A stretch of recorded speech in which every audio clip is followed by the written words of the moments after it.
ಸುರೇಶ್ ಅವರು ಮಾಹಿತಿ ಹಕ್ಕು ಹೋರಾಟಗಾರರು ಹೇಳ್ದಂಗೆ ಸಮರ್ಪಕವಾಗಿ ಒಂದು ಉತ್ತರವನ್ನೆಲ್ಲ ಸಮಜಾಯಿಸಿ ಕೊಟ್ಟಿದ್ದಾರೆ. ಇದಕ್ಕೂ ಪೂರ್ವದಲ್ಲಿ ಒಂದು ಸಣ್ಣ ಘಟನೆ ಆಗಿತ್ತು, ಅದನ್ನು ನಾನು ಮರ್ತಿದ್ದೆ.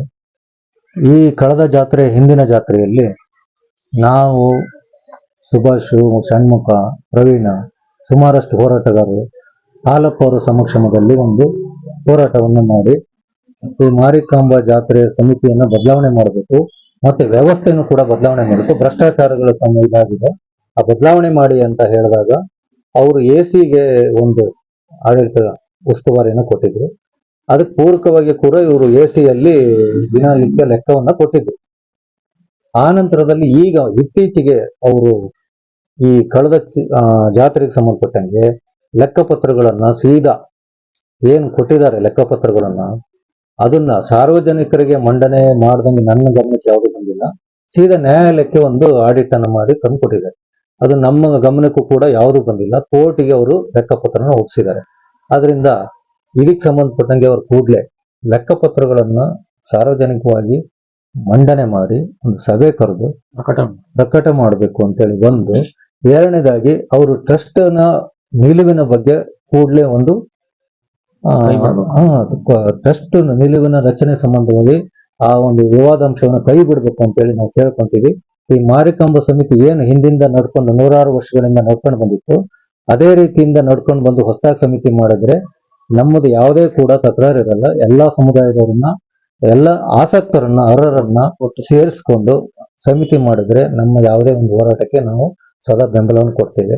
ಇಲ್ಲವಿದ್ದರೆ ಮುಂದಿನ ದಿನಗಳಲ್ಲಿ ಕಾನೂನು ರೀತಿಯಲ್ಲಿ ಏನು ಹೋರಾಟಗಳನ್ನು ನಾವು ನಡೆಸ್ತಾ ಇದ್ದೀವಿ, ಟ್ರಸ್ಟಿಗೆ ಸಂಬಂಧಪಟ್ಟಂಗೆ ನಾವು ಟ್ರಸ್ಟ್ ರಚನೆ ಮಾಡೋದಾದ್ರೆ ನಾವು ಮುಂದಿನ ದಿನಗಳಲ್ಲಿ ಮುಂದಿನ ನ್ಯಾಯಾಲಯಗಳಲ್ಲಿ, ಸೂಕ್ತ ನ್ಯಾಯಾಲಯಗಳಲ್ಲಿ ಕೂಡ ಮುಂದುವರೆದ ಹೋರಾಟವನ್ನು ನಾವು ಮುಂದುವರಿಸ್ತೀವಿ ಅಂತೇಳಿ ಈ ಒಂದು ಪತ್ರಿಕಾ ಪ್ರಕಟಣೆಯಲ್ಲಿ ನಾನು ತಿಳಿಸೋದಕ್ಕೆ ಇಚ್ಛೆ ಪಡ್ತೇನೆ. ಯಾಕಂತಂದ್ರೆ ಈಗಾಗಲೇ ಮಾರಿಕಾಂಬಾ ಸೇವಾ ಸಮಿತಿಯವರು ನಿನ್ನೆ ದಿವಸ 2 ಬಣಗಳು ಸೇರಿ ಒಂದು ಪ್ರೆಸ್ ಮೀಟ್ ಅನ್ನ ಕರೆದ್ರು. ಆದ್ರೆ ಆ ಪ್ರೆಸ್ ಮೀಟ್ ಹೆಂಗಿತ್ತು ಅಂತಂದ್ರೆ ಕುಸ್ತಿ ಆಡೋ ರೀತಿಯಲ್ಲಿ ಇತ್ತು. ಕೋರ್ಟ್ಗೆ ಹೋದವರು ಇವರೇ, ಕುಸ್ತಿ ಆಡೋರು ಇವರೇ, ಸಾರ್ವಜನಿಕರಿಗೆ ಗೊಂದಲ ಸೃಷ್ಟಿ ಮಾಡೋಕ್ಕೋಸ್ಕರ ಇದನ್ನ ಮಾಡಿದ್ರು ಬಿಟ್ರೆ, ಆದ್ರೆ ಈ ಹಿಂದಿನ ಕಮಿಟಿಯವರು ಯಾರೂನು ಲೆಕ್ಕಪತ್ರ ಕೊಡದೆ, ಸರ್ಕಾರಕ್ಕೂ ಯಾವುದೇ ದುಡ್ಡು ಕಾಸುಗಳನ್ನು ಕಟ್ಟದೆ, ನಾವು ಈಗಾಗಲೇ ಮಾಹಿತಿ ಹಕ್ಕಿನಡಿಯಲ್ಲಿ ಹಲವಾರು ದಾಖಲೆಗಳನ್ನು ತಗೊಂಡ್ವಿ. ಸಾರ್ವಜನಿಕರಿಂದ ವಸೂಲಿಯಾದಂತ ಹಣ ನಗರಸಭೆಗಾಗ್ಲಿ, ಜಿಲ್ಲಾಧಿಕಾರಿಗಳಿಗಾಗ್ಲಿ ಅಥವಾ ತಾಲೂಕು ವಿಭಾಗದ ಅಧಿಕಾರಿಗಳಿಗಾಗ್ಲಿ ಯಾರಿಗೂ ಇವರು ಸಂದಾಯನೇ ಮಾಡದೆ 1 ರೂಪಾಯಿನೂ ಆ ಹಣವನ್ನ ಯಾದಕ್ ಬಳಸ್ಯಾರ ಅನ್ನೋದಕ್ಕೂ ಲೆಕ್ಕಪತ್ರ ಕೊಡದೆ ಇಲ್ಲಿ ತನಕ ಇಟ್ಟಿದ್ರು. ಅದಾದ್ಮೇಲೆ 2015-16ನೇ ಸಾಲಿನಲ್ಲಿ ನಾಗರತ್ನಮ್ಮ ಪ್ರಧಾನ ಕಾರ್ಯದರ್ಶಿ ಮುಜರಾಯಿ ಇಲಾಖೆ, ಇವರು ಮುಜರಾಯಿಗೆ ಇದನ್ನ ಪೇಪರ್ ಒಬ್ರು ಪತ್ರಿಕಾ ಉದ್ಯಮಿಯಲ್ಲಿ ಕೆಲಸ ಮಾಡ್ತಕ್ಕಂತ ಒಬ್ರು ವ್ಯಕ್ತಿ ಮುಜರಾಯಿಗೆ ಬರೆದ್ರು. ಮುಜರಾಯಿಯಿಂದ ಅದು ಸಮೇತ ಆದೇಶವಾಗಿ ಬಂತು, ಮುಜರಾಯಿಗೆ ಇದನ್ನ ಹ್ಯಾಂಡ್ ಓವರ್ ಮಾಡ್ಕೊಳ್ಳಿ ಅಂತ. ಆ ಆದೇಶವನ್ನ ಮುಚ್ಚಿಟ್ಟು ಇವರು ಮುಂದುವರಿತಾನೆ ಬಂದ್ರು. ಇಲ್ಲಿಯವರೆಗೆ ಹಳೆಯ ಕಮಿಟಿಯವರಾಗ್ಲಿ, ಈಗಿರೋ ಕಮಿಟಿಯವರಾಗ್ಲಿ ಯಾರನ್ನು ಸಮೇತ ಸಾರ್ವಜನಿಕರಿಗೆ ಯಾವುದೇ ರೀತಿಯಾದಂತ ಲೆಕ್ಕಪತ್ರಗಳನ್ನು ಕೊಡದೆ ಮುಂದುವರಿತಾನೆ ಬಂದಿದ್ದಾರೆ. ಇದು ಹುನ್ನಾರದಲ್ಲಿ ನಡೀತಾ ಇರೋದ್ರಿಂದ ಈ ಹಳೆಯ ಕಮಿಟಿಯವರು ಇದನ್ನೇ ಮುಂದುವರಿಸಿಕೊಂಡು ಈಗ ಅದನ್ನ ಟ್ರಸ್ಟ್ ಆಗಿ ಬದಲಾವಣೆ ಮಾಡಿದ್ರೆ ಅದು ಮೀಸಲಾಗಿ ಇವರು 35 ಜನಕ್ಕೆ ಮೀಸಲಾಗುತ್ತೆ ಅನ್ನೋ ಕಾರಣಕ್ಕೆ ಸಾರ್ವಜನಿಕರಿಗೆ ಇದು ಉಪಯೋಗ ಆಗಲ್ಲ.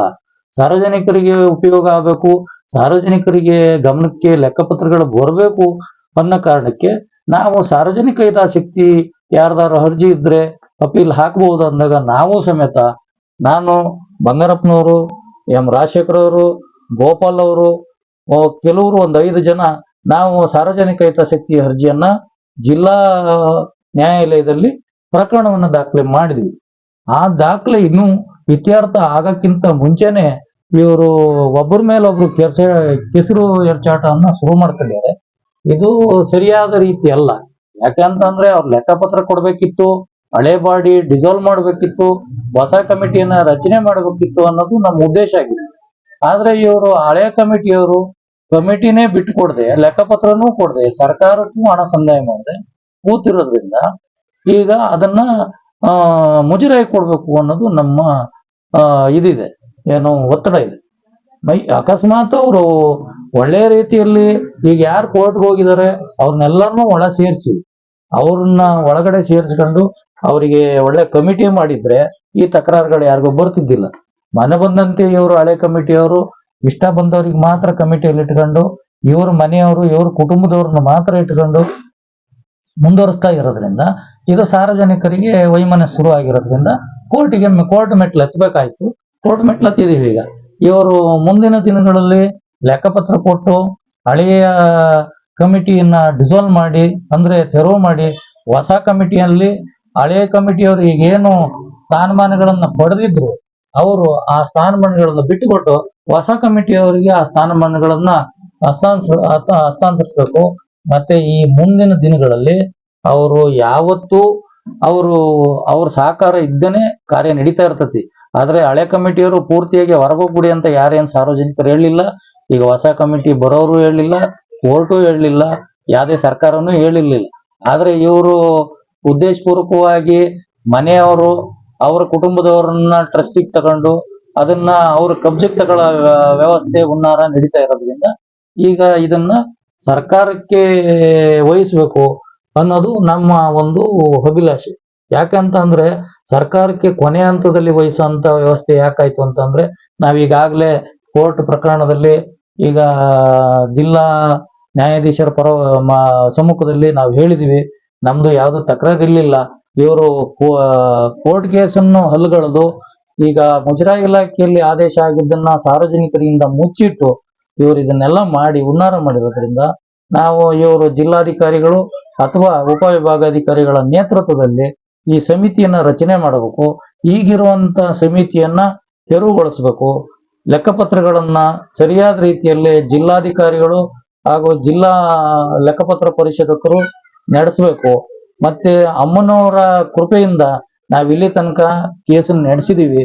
ಆದ್ರೆ ಇವತ್ತಿಗೂ ಯಾವುದೇ ಸಮಸ್ಯೆಗಳು ಇಲ್ದೇನೆ ಕೇಸ್ ನಡೆಸ್ತಾ ಬಂದಿದೀವಿ.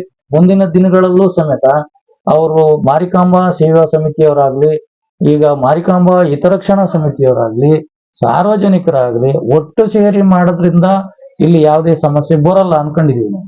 ಆದ್ರೆ ಇನ್ನು ಮುಂದಿನ ದಿನಗಳಲ್ಲಿ ಜಿಲ್ಲಾ ನ್ಯಾಯಾಧೀಶರು ಏನ್ ಹೇಳ್ತಾರೆ, ಇದನ್ನ ಯಾರು ಮತ್ತು ಸಾರ್ವಜನಿಕರು ಪ್ರಕರಣವನ್ನ ದಾಖಲೆ ಮಾಡೋರಿದ್ರೆ ಮಾಡ್ಬೋದು ಅಂತಂದು 30/5/2024 ಈ ಪ್ರಕರಣವನ್ನ ಮುಂದೂಡಿದರು. ಹಂಗಾಗಿ ಈ ಪ್ರಕರಣ ಹಿಂಗೆ ಮುಂದೂಡ್ಕಂತ ಹೋದ್ರೆ ಈಗ ಕದ್ದೋನ್ ಕದ್ದ ಮೆದ್ದೋನ್ ಯಾರು ಅಂತ ಅನ್ನಂಗೆ ಯಾರನ್ನು ಇದರಲ್ಲಿ ಭಾಗಿದಾರನಾಗಿ ಮಾಡಕ್ಕೆ ಅವಕಾಶ ಇರೋದಿಲ್ಲ. ಹಂಗಾಗಿ ಈ ಪ್ರಕರಣಗಳ ಬೇಡಿಕೆ ಏನು? ಕೊನೆಯ ಬೇಡಿಕೆ ಒಂದು, ಈ ಪ್ರಕರಣದಲ್ಲಿ ಇರುವಂತ ವ್ಯಕ್ತಿಗಳನ್ನ ಒಳಸೇರಿಸಿ ಹೊಸ ಕಮಿಟಿಯನ್ನ ರಚನೆ ಮಾಡಬೇಕು. ಟ್ರಸ್ಟ್ಗಳನ್ನ ಮಾಡಬಾರ್ದು. ಇಲ್ದಿದ್ದ ಪಕ್ಷದಲ್ಲಿ ಅವರು ಟ್ರಸ್ಟ್ ಅನ್ನು ಮಾಡದೇ ಇದ್ರೆ ನಮ್ದು ಅಭ್ಯಂತರ ಇದೆ, ಇದನ್ನ ಮುಜರಾಯಿ ಕಮಿಟಿಗೆ ವಹಿಸ್ಕೊಡ್ಬೇಕು. ಹಂಗೆ ಸಾರ್ವಜನಿಕರು ಮುಜರಾಯಿ ಕಮಿಟಿ ಹೋದಾಗ ಅವ್ರ ಸಾರ್ವಜನಿಕರನ್ನು ಸಮೇತ ಮುಜರಾಯಿ ಕಮಿಟಿಯವರು ಈ ಕೇಸಲ್ಲಿ ಯಾರ್ಯಾರು ಭಾಗಿದಾರಿದ್ದಾರೆ ಅವರನ್ನ ಸದಸ್ಯರನ್ನಾಗಿ ಮಾಡ್ಕೊಂಡು ಜಿಲ್ಲಾಡಳಿತ ಮತ್ತು ತಾಲೂಕು ಆಡಳಿತದವರು ಇದನ್ನ ಗಣಪತಿ ದೇವಸ್ಥಾನ ಈ ಕೆಲವು ದೇವಸ್ಥಾನಗಳನ್ನ ಹೆಂಗೆ ನಡೆಸ್ತಾ ಇದ್ದಾರೆ ಅದೇ ರೀತಿಯಲ್ಲಿ ಮಾರಿಕಾಂಬಾ ದೇವಸ್ಥಾನನು ನಡೆಸಬೇಕು ಅನ್ನೋದು ನಮ್ಮ ಮನವಿ.